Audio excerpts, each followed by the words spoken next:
Welcome, here I've got Motorola Moto G31 and let me show you how to change speed of time-lapse video recording at this device.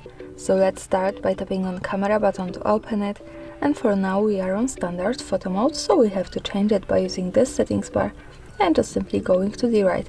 Here we get access to more modes of this camera. Now let's focus on video category and pick time-lapse. So here we are, we can easily start recording this type of video by tapping on the big shutter button at the center. To change speed of our time-lapse, let's move to right side and tap to this small button so we can get access to the slider and we can adjust speed between 4, 8, 16 or 32 as we need. And that's all, thanks for watching, subscribe our channel and leave the thumbs up.